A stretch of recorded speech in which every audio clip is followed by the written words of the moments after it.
Bonjour à tous, je vous retrouve pour une nouvelle vidéo dans un univers un petit peu différent parce que je vais chercher les clés de l'appartement d'un client. On a passé l'acte là, chez le notaire il y a quelques jours, donc Michael, c'est les clés de ton appartement, parce que je sais que tu dois me suivre en vidéo, donc c'est les clés de ton appart que je vais chercher. Là, je vais vous faire une vidéo où c'est Stéphanie, une cliente aussi, qui m'a fait cette réflexion. Sur la dernière vidéo que j'ai faite, j'explique qu'on revend à Saint-Leu sur la Réunion un appartement au prix où il a été acheté. Et je laisse, dans la vidéo, je n'ai pas développé, mais je laisse implicitement penser que c'est une opération très rentable. Et Stéphanie me dit, oui, mais tu revends au prix que tu as acheté, je vois pas trop bien, voilà, c'est pas flagrant, quoi. Qu'est-ce qui il y a vraiment un gain. Donc, ce que je me suis amusé à faire, c'est j'ai pris les conditions du Pinel d'aujourd'hui, parce que celui-là, il est un peu spécial, c'est une défiscalisation impôt-société qu'on avait fait à l'époque, et la défiscalisation impôt-société, c'est beaucoup plus riche en termes de gains fiscal. Je développe pas, hein, j'en ai déjà parlé un peu, mais les conditions ont un peu changé, mais c'est vraiment défiscalisation, l'année de l'achat, plus l'amortissement du bien, plus le loyer derrière, enfin bon, voilà, on a plus le levier du crédit, c'est assez énorme. Mais donc je me suis dit, je vais faire comme si c'était un appartement qui était acheté aujourd'hui, donc avec la baisse de la réduction d'impôt du Pinel en 2023. Les conditions de crédit d'aujourd'hui, j'ai joué le jeu, hein, j'ai fait une étude comme si elle était faite aujourd'hui, pour calculer le rendement d'une telle opération. Et effectivement, oui, ça fait réfléchir, effectivement, ça vous donne une idée de, même avec les conditions d'aujourd'hui, baisse de la réduction d'impôt et augmentation des taux de crédit, on arrive sur une opération excessivement rentable. Euh, et puis, je vais faire aussi, parce que j'ai un de mes partenaires promoteurs qui m'a fait la réflexion il n'y a pas longtemps, que j'étais trop bavard, que mes vidéos étaient trop longues. Mais j'ai un peu de mal parce que j'ai eu encore un nouveau client, je pense, parce que il sera deux personnes en plus cette semaine qui m'ont dit, Monsieur Luoff, non, c'est vachement bien parce que vous rentrez dans les détails. Moi, j'aime bien les analyses et voilà. Donc, ça dépend du profil des gens qui me regardent. Il y en a qui aiment bien qu'on décortique tout parce ils sont cortiqués justement pour réfléchir. Ils ont, voilà. Et puis je sais que bah, sur Internet, moi aussi, quand c'est trop long, euh, c'est un peu. Vous pouvez me donner votre avis, hein, voilà, c'est pas. Moi, j'ai pas de problème avec ça. Je suis pas un pro de la communication Internet, donc j'essaye avec mes moyens de vous parler de mon métier, la gestion de patrimoine. Au passage, je vous le dis, notez bien, enfin, j'allais dire la nouvelle adresse mail, ou si vous voulez me contacter, c'est celle d'origine, hein, sur les premières vidéos, parce que c'est trop compliqué à gérer. Je peux pas être partout à la fois, donc je vais consacrer vraiment cette adresse mail à mes nouveaux contacts, à la gestion de mes nouveaux contacts, et ça sera plus facile pour moi de le gérer comme ça. Voilà, donc retenez bien ça, parce que sinon, on pourra pas rentrer en contact, c'est pas possible. Donc, pour finir, là, effectivement, on vous parle de revente à chaque fois quand on vous vend du Pinel en métropole. Les gens les conseillers, entre guillemets, si on peut appeler ça des conseillers, vous parlent de revente. Je trouve ça complètement fou parce que là, j'en ai déjà parlé, hein, entre la typologie des immeubles que vous achetez, le quartier, les vis-à-vis de tous les côtés, les taux de crédit qui remontent. Enfin, c'est souvent tout moche quand même. Si vous avez vraiment du haut de gamme en centre-ville, c'est hors de prix, en Pinel. Je parle de la métropole, hein. Et, euh, et ouais, c'est. En fait, moi, je vous annonce d'avance que vous allez vous casser la figure. C'est une évidence. Sans parler que c'est des immeubles de locataires.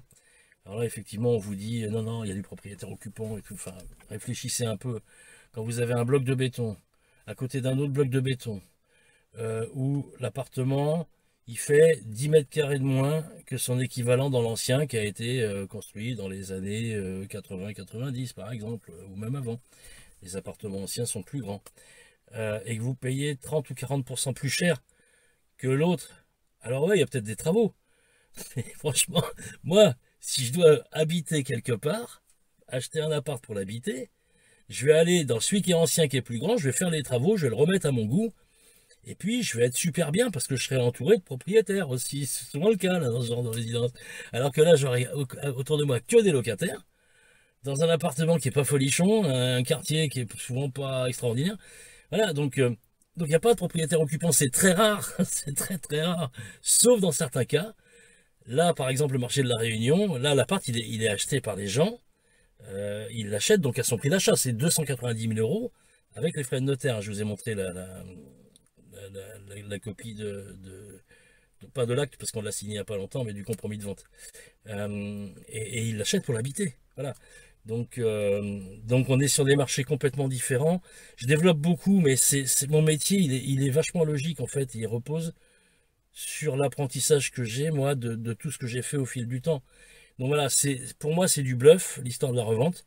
Et là, ce que je fais dans la vidéo, je vous le calcule comme si c'était aujourd'hui. Les conditions de la réduction d'impôt du Pinel d'aujourd'hui, les conditions de crédit d'aujourd'hui, toujours avec mon analyse.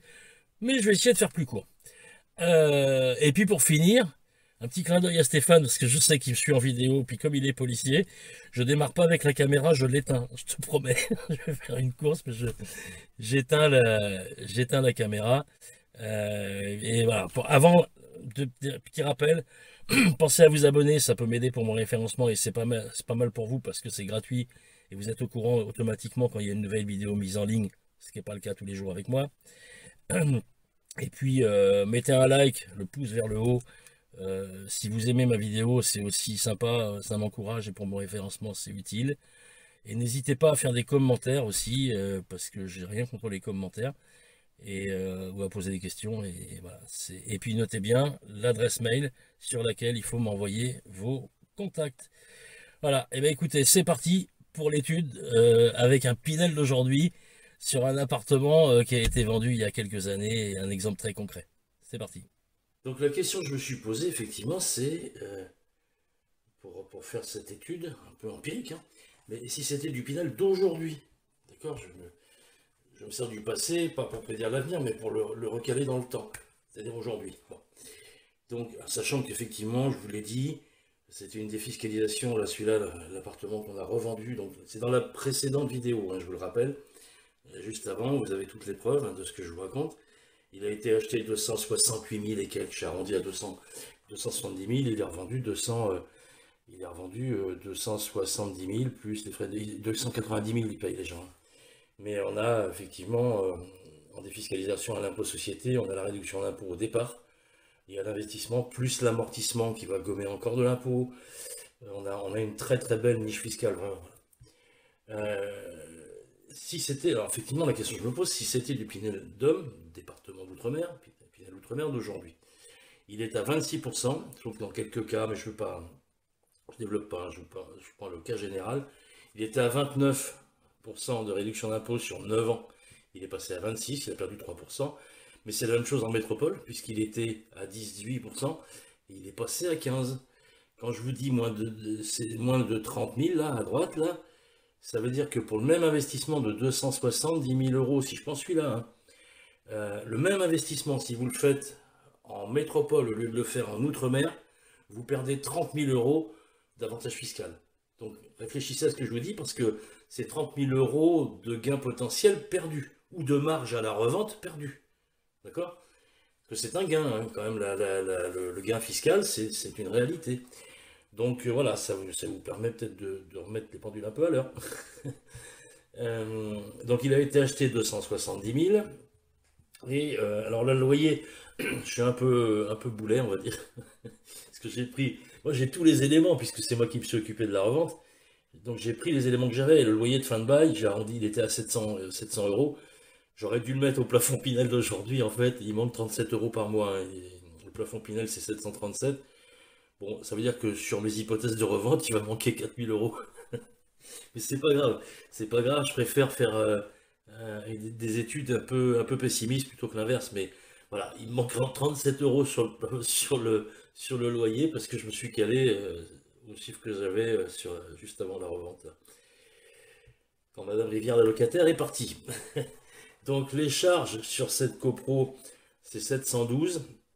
Il y en a 316, j'ai mis récup, c'est récupérable sur le locataire. Donc refacturé au locataire, ce qui fait qu'il en reste 396. Volontairement encore pour pas trop...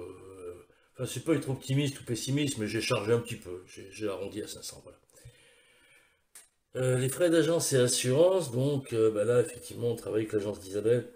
On est un peu VIP parce qu'on a un tarif assez sympa. Ça représente 10% des loyers, mais quand dans l'assurance, il y a l'assurance loyer impayé, dégradation, protection juridique et l'assurance PNO, propriétaire non occupant, qui est obligatoire. Taxe foncière, alors la dernière taxe foncière payée sur cet appart, donc, il s'agit d'un T3, c'est 1140 euros. J'ai arrondi volontairement à 1300 pour tenir compte des aléas et d'une éventuelle hausse des taxes foncières. Alors, hypothèse de crédit actuelle. Donc j'ai mis 20 ans plus 12 mois, puisque les 12 mois, c'est ce qu'on appelle le différé, le temps de la construction. Donc je ne rentre pas dans le détail, il y a différé total, différé partiel possible. De toute façon, il y a un différé de 12 mois, c'est cohérent. Hein, là, c'est sur la Réunion, temps de construction d'un petit immeuble. Vu le climat qu'ils ont là-bas, 12 mois, ça tient la route. En métropole, vu la taille des immeubles qu'ils vous construisent, j'en ai déjà parlé, hein, mais ça m'énerve. Faites des paris sur des reventes en métropole, faut être fou. Faut être fou, parce que c'est des gros blocs de béton, en fait. C'est pas autre chose. Avec des vis-à-vis de tous les côtés. Là, sur cet appart, on a une vue sur la mer, hein, c'est pas le même. Donc j'ai mis 2,7% le taux de crédit, plus 0,2, c'est l'assurance emprunteur. Je vous le dis, sur du locatif, assurance emprunteur, moi je retiens que les garanties décès, PTIA. Donc décès, bah, c'est quand on est mort. PTIA, c'est perte totale et irréversible d'autonomie. C'est l'invalidité de troisième catégorie de la Sécu où je peux plus du tout bosser.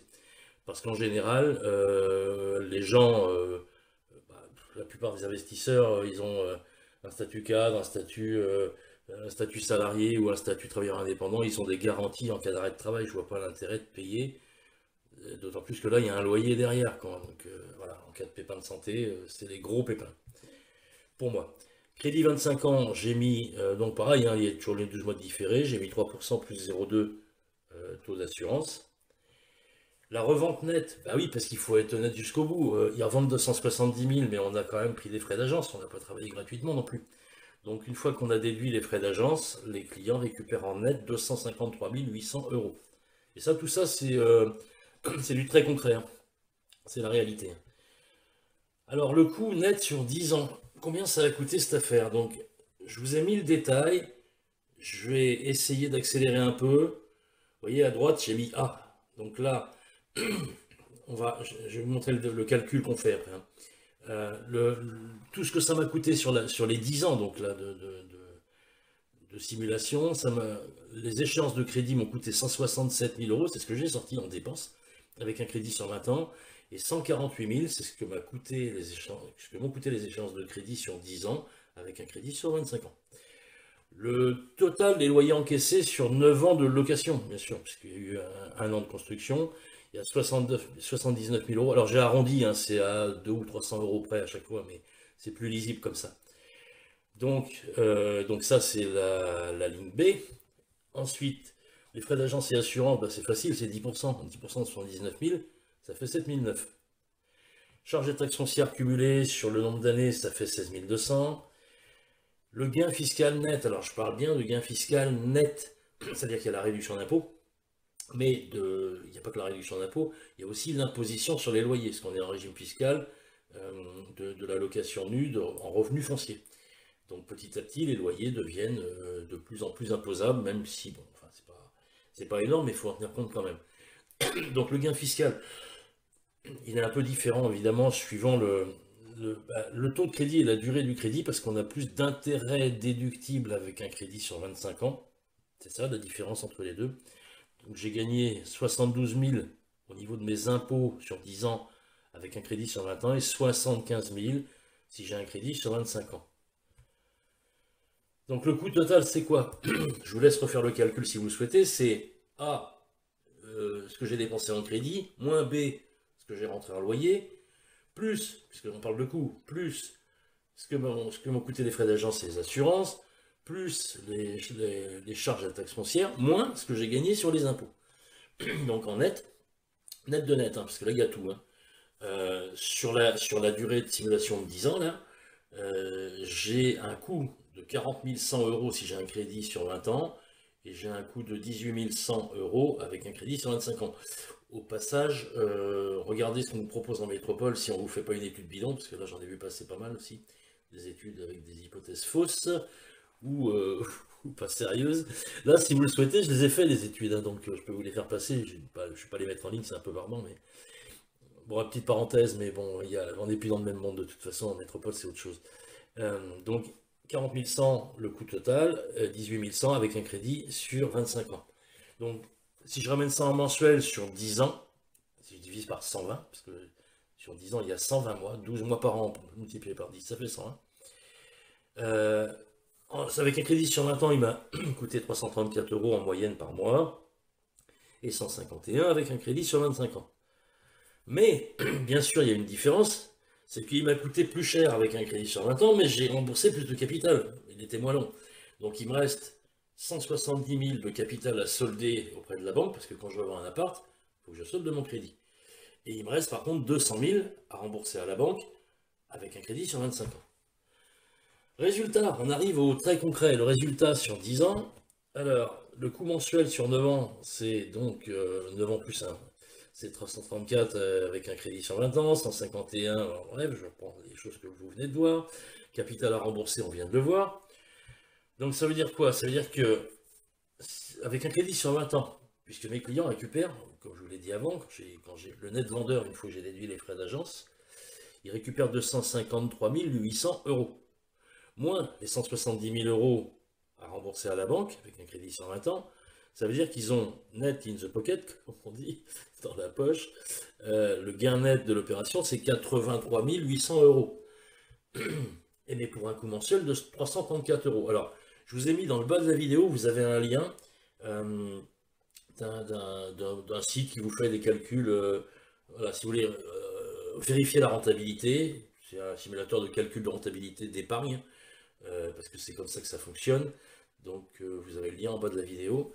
Donc là en fait, pour récupérer, en ayant dépensé tous les mois 334 €, pour récupérer 83 800 €, ça veut dire que le rendement annuel de l'opération est de 14,4%. Quand même, hein, 14,4%. Attention, sur 25 ans. Le capital récupéré, c'est toujours le même, hein, moins les 200 000 cette fois-ci, au lieu des 170 000 à rembourser à la banque, puisqu'on est sur un crédit de 25 ans. Alors on a récupéré moins, 53 800 au lieu de 83 800. Mais par contre, il m'a coûté que 151 € par mois. Et si vous allez sur le simulateur, vous allez voir que si vous faites 151 € de dépenses mensuelles, sans apport au départ, sur une durée de 10 ans, pour récupérer 53 800 €, il faut que le placement rapporte tous les ans 21%. 21%. Attention, je suis pas devin, je peux pas prédire l'avenir, mais je sais que le marché de la Réunion va être hyper tendu encore très longtemps parce que c'est insoluble. Ils n'arriveront jamais à construire tout ce qu'il faut construire à cause du relief notamment et de l'espace disponible. Effectivement, moi encore une fois, j'aime pas parler de revente, ça m'énerve. Faire un pari sur l'avenir, non, l'immobilier c'est rentable à long terme. Ça protège le conjoint en cas de décès, ça prépare votre retraite, franchement, c'est pas bête comme idée la retraite. Ça transmet un patrimoine à vos enfants, voilà. Donc je pense que c'est plus sur le long terme qu'il faut le voir. Mais comme Stéphanie m'avait posé la question, bah j'ai fait cette vidéo pour lui répondre. Voilà. J'espère que j'ai bien répondu. Bon, je profite du soleil de février pour finir cette vidéo au jardin, en terrasse. Ouais, donc je ne savais pas où j'allais avant de commencer cette étude, mais c'est la question de Stéphanie qui m'a interpellé. Bon, après, je vous l'ai déjà dit, j'aime pas du tout l'idée d'acheter un logement dans le but de le revendre. Ça, c'est ce qu'on appelle du marchand de biens. Ça se fait aussi avec un réseau, ça peut se faire, mais c'est du sacré boulot. Et je sais que ce que je propose à mes clients, c'est viable à long terme. Voilà.